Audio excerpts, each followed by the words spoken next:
All right, for reaction to this story, let's welcome in Bobby Eberle, host of 13-Minute News Hours, also a Republican strategist. Bobby, thanks for coming on today. Let's get this conversation going. Wow, as Sean was pointing out, this keeps getting delayed. Perhaps we'll have more of an answer today. Again, potentially this spending plan passing in the House. We'll wait and see. That'll be later this afternoon. But what does it tell you that it's taken this long for Democrats to come together on a final version of this bill? Well, it's interesting because leading up to the election, what we saw was that the progressives, the AOC wing, the squad wing, were holding it hostage. They were holding up the so-called bipartisan bill so they could push the massive Green New Deal Build Back Better bill. But what we're seeing now, I would assume if you have some smart Democrats, is seeing the result of New Jersey and Virginia and saying, hey, look at this. This might be the kiss of death if we support either one of these bills. The big one looks like it's dead from what you guys were saying with Senator Joe Manchin, Kyrsten Sinema. But even the smaller one right now with so much wasteful spending and so much blowback in Virginia and New Jersey, not only Manchin is hesitant, but some smart Democrats probably are too, the Blue Dog Coalition. They should vote against this right now if they want any hope of saving their seats. And that's what a lot of this delay is due to. Yeah, it cannot garner support of Republicans in this case here. Right. So again, the president, who promised to reach across the aisle to be less divisive, promised unity, cannot get a Republican support on his spending agenda. Let's keep this conversation going. Jessie Jane Duff, Gunnery Sergeant, U.S. Marine Corps, Newsmax contributor, is joining us as well. Jessie Jane, we're getting in these numbers from the Labor Department today, and we can talk about this as well. This month's unemployment numbers, after two previous disappointing months, October was a surprise. Unemployment expected to tick down from 4.8% to 4.7%. It actually hit 4.6%. So it's better than economists had expected. Also expected about 450,000 jobs to be added to the economy. And that number came in better as well, 531,000 jobs. Jessie Jane, again, some good news for the Biden administration, but this comes at a time where the president again is touting these vaccine mandates for private businesses of 100 or more employees. What direction do you think this trend might continue on now that that will be required by January 4th?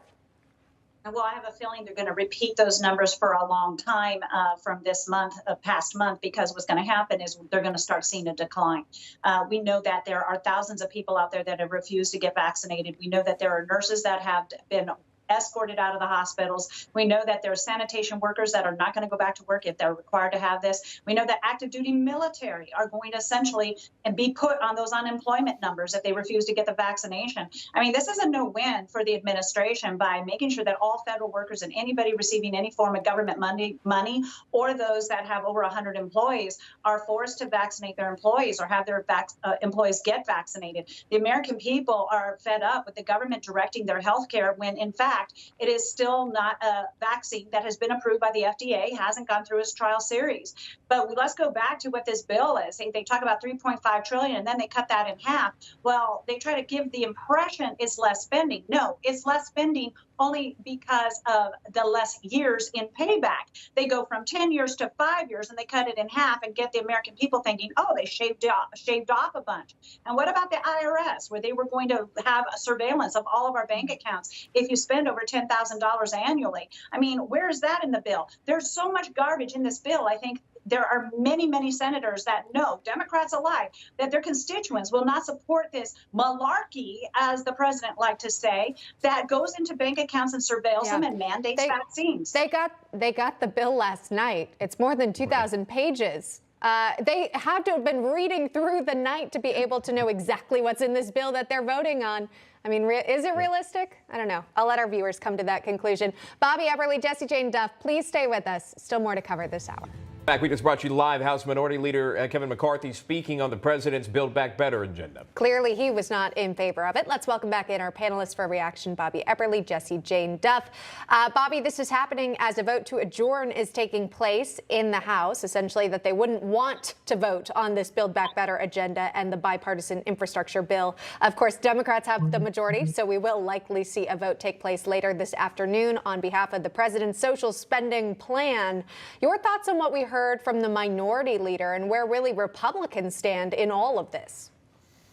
Yeah, I like Kevin's comments a lot. I mean, especially the question about defending, this free childcare and all these other free programs.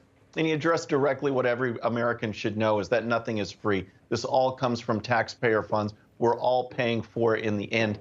And the thing is a point that you made earlier that people need to realize is that folks don't know what's in this bill and they don't know how much it costs. And how can you push forward on pushing these bills in after the repudiation that we saw in New Jersey and Virginia when you don't know what's in it and you don't know what it costs? Not only the Hyde Amendment isn't there, and we saw that question from Kevin, but there's also restrictions on school improvements if they happen to be run by a religious school. You can't improve those and other people can. So it's anti-religious, it's anti-family when you look at it. It's more just big government socialism that we don't need. Jesse Jane Duff, what does this look like outside of the Beltway?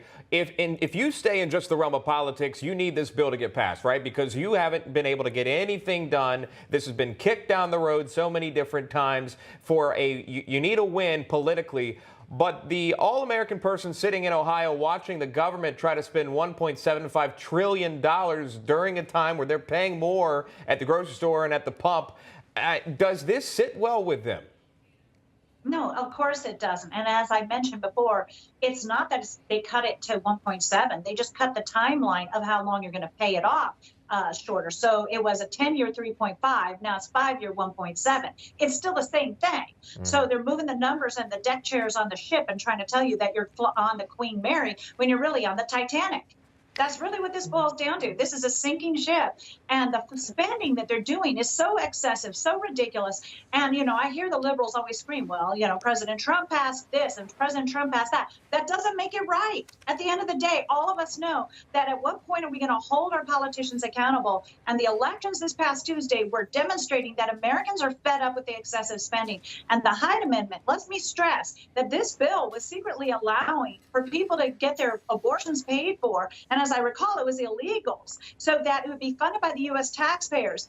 This is extremely upsetting to those of us that represent that, believe that life should not be at the government's hands, literally, with abortion. So I think that Kevin McCarthy stated everything very well. And again, I'd like to know where that $10,000 surveillance by the IRS, because the average American family has $61,000 going through their accounts every year, and now the IRS is going to have eyeballs on it. That to me is you would have intrusive. The vast majority of Americans who would qualify for potentially this surveillance if this were to go through. Let me change gears, talk about a slightly different headline, but it also has to do with spending. This has to do with the talks of $450,000 going to illegal immigrants who were separated during the Trump administration. This was a Wall Street Journal report. The president was asked about it, whether it was true or not. He said it was garbage. Then a day later, his own press secretary saying, you know what, actually, we are considering it. We're taking things into account with the DOJ. Bobby, I just got to get your take on that. Got about 30 seconds for you. Weigh in on that headline for me. Yeah, sure. And it goes back to a couple weeks ago where Biden said, oh, we're not doing that. And then the White House press secretary walked it back. This is an outrageous program of paying people. It's another incentive for people to come to the border when they can say, hey, look what happened before. These people got in, they went through this process, and now they're going to get cash.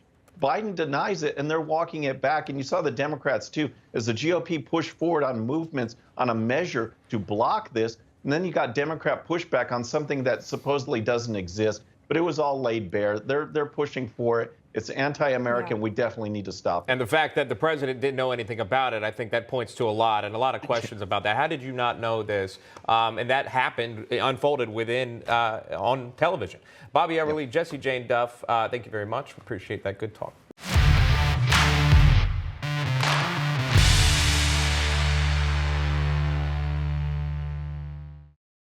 All right, friends, thanks again for tuning in. I really appreciate it. And before you go, please hit that subscribe button above. Once you do, tell your friends, share it, spread the word about the 13-minute news hour so we can keep growing. And for more great content, check out these videos right here, and I'll see you next time.